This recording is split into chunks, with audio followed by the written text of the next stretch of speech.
Read Primordial Rimuru by H_ZZZedimal10, Angels and Demons. Guy Pavmi and Veldanava were sitting back at the table. Of course, Veldanava kept boasting about his victory and how laughable my claims of strength was just to lose so easily. I gritted my teeth the whole time and tried not to punch him. Veldanava. You really don't want to be a mediator? I'll let you be a spokesperson for me? Guy. That's not even a benefit for a chore I don't want. Veldanava. So are you asking for something more? Guy. I don't want anything because I'll never accept. Veldanava. Quite adamant on that front, aren't you? Guy. Got that right. Veldanava. But you're bored too, aren't you? It'll be fun managing the world. Guy.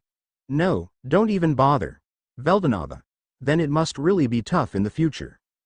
Guy. Yeah, you'll never guess whose fault that was. Veldanava chuckled a little. Veldanava. Well, you did give me a pretty good fight, and I won't force you to do it. It's nice meeting you though, Guy. Guy. Same, except I really wanted to beat you. Veldanava. I don't mind having a rematch when you're more unconfined from your circumstances. Guy. Oh shut it, I will. Veldanava. Did you mean what you said? About Milam I mean. Guy. Yes, she'll be fine and have friends that'll take care of her. He acknowledged my words and sighed a little. It really was fitting for the creator of the world to be worried about someone he created. Veldanava. Well, if you need me, you know where to find me. Guy. I appreciate it. He nods and I leave, going through the magic circle that transported me here. Veldanava Pav. He's quite the interesting individual. I think he actually could have beat me if I didn't go all out. Well, I expected him to lash out at me when I was doing all that boasting, but looks like even he has decent self-control. I turn off my Stardust aura, just to be barraged by a series of nerve-wracking issues of pain, agonizing by the thousands. Veldanava. Ah, what the hell is this? I jump up and try reactivating my Stardust aura, but to no avail. I flail around trying to contact my angels just to fall down face first and unable to move. Am I really paralyzed? Impossible. That guy. He must have cast a spell that takes effect after my Stardust aura is deactivated. Well played, Red Primordial Guy. Seems you're not all bark and no bite. Guy Pav. Guy. Good riddance that blasted, loathsome dragon. I don't know how Lucia ever got together with that goofy lizard. He's basically Veldora. To be fair, he isn't an otaku like him or an idiot who rampages for literally no reason at all as if it's your purpose in life. Now I'm traveling once again with my maids. We've pretty much traversed through the entire continent, so I thought that we should take a break. We went to the continent in the north where I was first summoned. The castle I was summoned from was still the only monument intact. I think this was where Guy Crimson from the original timeline settled, which is what Seal told me. Still, in the original timeline there was a ton of ice and this place ended up being called the Ice Continent because of Velzard. I wonder when she'll arrive. But enough about them. I used thought acceleration and grilled Seal along the way. She kept apologizing and all that, saying, it's for Master's own good, and all that patronizing rubbish. Exactly what would I need this training program for? Yeah, sure, I was never in any actual imminent danger, but I'm not close to being done with you, Seal. Seal mentally backed away to the furthest ends of my mind. I scoffed and proceeded to the castle, planning to take over it as my own.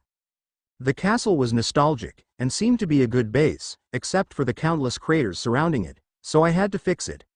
I got Rain and Misery to handle it while I go and work on the castle for a bit. There were a couple of countries that tried to invade other countries, creating a lot of disturbances around the central continent. It was getting out of hand, so I had to calmly make them surrender without destroying their entire country. I wasn't just bored. What are you talking about? Couple of years later, a visitor appears in the castle. This is new. I'm sure that sufficient defenses had been put up to ward off intruders. A high human? Or someone who traveled from the central continent. The intruder makes himself known. Zelario. Greetings, Red Primordial Guy. I am Zelario, one of the 7 angels of origin and a messenger of Lord Veldanava. Guy. So what does that old barf want now? Zelario grits his teeth, showing an annoyed expression before telling Guy. Zelario. A mindless creature known as Ivaj has been causing mass havoc across the world creating by Veldanava-sama. Feldway Dono is having trouble fighting it with the other angels, so Veldanava-sama would like your assistance. Guy. Ho, does he now? Maybe with this I can fully show my superiority over him. It's pretty funny seeing Zalario's face squish up like a sponge every time I belittle Veldanava. But there's not much to do, so I might as well. Guy. Very well, I'll grace you all with my power. I stand up from my throne and follow Zalario, who transports me to the area where Ivaraj is being fought. Beams of light showered from the sky as it hit a black dragon. However, the light was absorbed and the dragon countered with its own energy blast, disintegrating everything in its line of fire and making the ground become barren. Guy. So that's Ivaraj. Hey, where the hell is Veldanava? Zalario. Veldanava-sama is making preparations for defeating Ivaraj. Guy. More like sitting around and not doing anything until the last moment. I watch 3 angels charge towards Ivaraj, only to get blasted back. Ivaraj sees me and Zalario and prepares another energy beam. Zalario flies out of the way, but I remain, and with multi-dimensional barrier, I deflect Ivaraj's attack, surprising the angels who could only dodge the beam.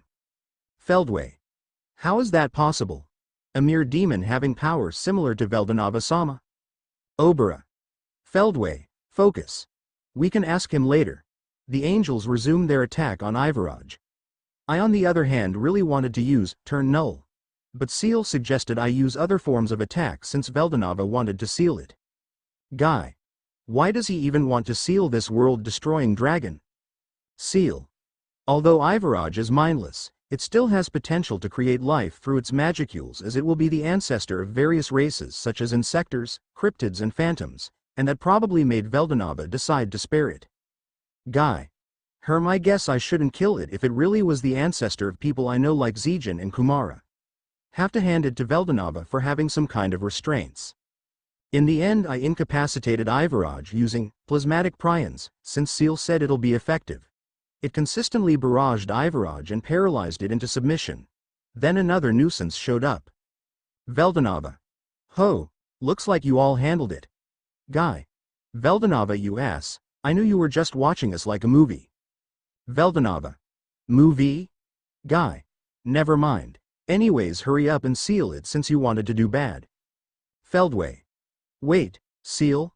Veldanava Sams, you couldn't possibly be thinking of showing mercy to this mindless brute?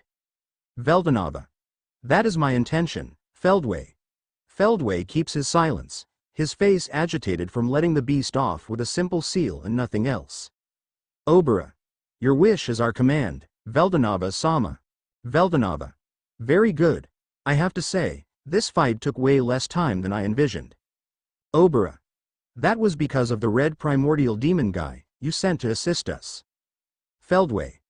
I could have resolved Ivaraj on my own if that arrogant redhead was able to defeat it so handily. Obera. Feldway. Zalario. We all saw you get pummeled by Ivaraj. What's done is done. All you can do now is improve yourself. Veldanava. Everyone, settle. I am not disappointed in your efforts.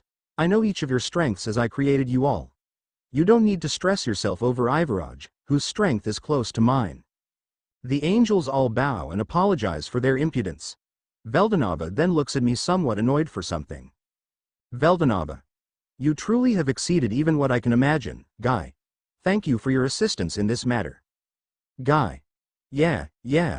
Anyways, you seem to have forgotten the world-destroying dragon laying over there. I point towards the gigantic obsidian mass laying on the ground. It shakes a little and roars, inciting only a little pity to it. Veldanava sighs and walks to it. He seals Ivaraj in what will be known as the Spooky Palace. 11. Jealousy Guy Pav. After the battle, I went back to my castle in the northern continent. My maids greeted me and brought me refreshments as I sat at a table. I asked them to join me, which they obliged, so they made a lot of food as if it's a party. There's only 3 of us, you know? Our little tea party got improvements when a vicious ice dragon destroyed the castle wall and shot an ice beam in our direction. I of course blocked it as usual, but Rain and Misery were quaking in their shoes by the sudden attack and the offender. Guy. Velzard, good to see you. Velzard. So you know who I am? Good. Come to think of it, Why would Velzard all of a sudden be interested in Guy? Who is now me? Looks like I'll find out here. Guy. What would one of the true dragons want with me? Velzard. Era, feigning ignorance. You know exactly what you've done. She shot another concentrated ice beam, with no effect. Velzard. How do you keep blocking my attacks? Guy. Simple. You're weak. Velzard. Ha! If my brother could beat you, then I, as the third strongest individual of this world, can definitely beat you. Guy. Don't remind me. Velzard flew in with her ice sword and tried to cut me in half, but that attack was easy to read. Clang. I brought my own sword out, fueled it with mana and broke Velzard's sword into two. Velzard. Wah! I then landed a punch square on her jaw and sent her down to the ground. Dirt flew up like worms trying to grow wings. Rain. Guy-sama. My garden was there, Guy. What? When did you start a garden? Rain. HMPH, it's just something I saw during our trip. Guy. So I really did see a worm. Whoops. Velzard. I would appreciate it if you paid more attention to your opponent. I stared towards the cloud of dust, and as it dissipated, a white dragon with a black spine and golden eyes met with my own deep red eyes. On the top of her head was a large golden scale, like jewelry. A crown for the Ice Empress. Guy. Unfortunately, you'll have to work harder for me to pay attention to the likes of you. Velzard. You insolent demon. Did you not hear when I said I'm the sister of your god? Guy. You mean the sister of a clown? That makes you a clown as well. Velzard. I've had it with you. She uses fixation and blizzard, making me seemingly vulnerable to Velzard, who unleashes her next attack, Black Ice Burst. A vicious torrent of deep blue ice projectiles fly towards me. The projectiles one by one stab into me and each explode, fragments flying all over and impaling even deeper into me. Velzard.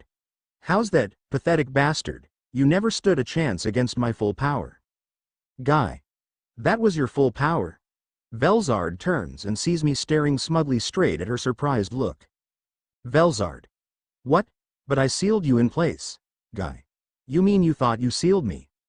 I rushed in and gave Velzard an uppercut. Didn't want to before, but I still really wanted to punch Veldanava, so a relative would have to do. She flings into the air and I punch her several times incredibly fast and ends with a kick sending her down to the ground. She lands on her back with a loud boom. I gracefully touched down and then took a big leap into the air and crushed Velzard right beneath my feet, jumping up and down like an inflatable. Guy. This is real fun. Wish I could do this to Veldanava. Hey Misery, Rain. Come join in. Rain. Yes Guy-sama. Misery. Yee. Yes, Guy-sama.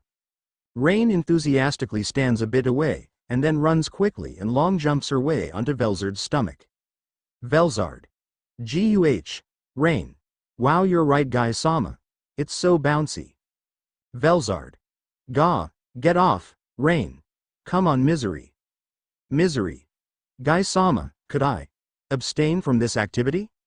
I cracked a smile with malicious intent. Guy. You have to jump on her belly, with intent, at least once. Rain. Yeah. You heard Guy-sama. Misery. If it is your desire, then I will Guy-sama. Gulp, but what the heck? Why the hell do I need to do this? Could I just step on her toes? Misery walks towards Velzard, who stares pleadingly towards her. Misery closes her eyes and takes a giant jump in the air and remains still like a pencil and fortified herself with a barrier as she falls from the sky like a meteor. Velzard. No wait. Me and Rain move off Velzard's stomach as Misery lands right at the middle of her belly. Velzard. Gweehaw. A shockwave runs throughout the area, making her belly jiggle for a while like when you dropped a pebble into a still pond. Misery's face is cherry red as she slowly gets off Velzard's stomach and back onto the ground. I observe Velzard, still shaking, and her flabbergasted face. Guy. Looks like she's still alive. Good. Rain. Okay then, can I go again? She destroyed my garden. Misery. Rain. Oh what? Can't do this every day, you know. How many people, let alone true dragons, do you know are super strong and will let us jump on their bellies? Misery. Well, I believe we should show Velzard-sama some mercy yet. Guy. Well, I do plan on keeping her around so we can have it again some other time. Rain. Oh really? That's great, Guy-sama. As expected, you thought through everything. Misery. Yes, Guy-sama. Shivers, what the hell are we going to do if the other true dragons want to kill us afterward?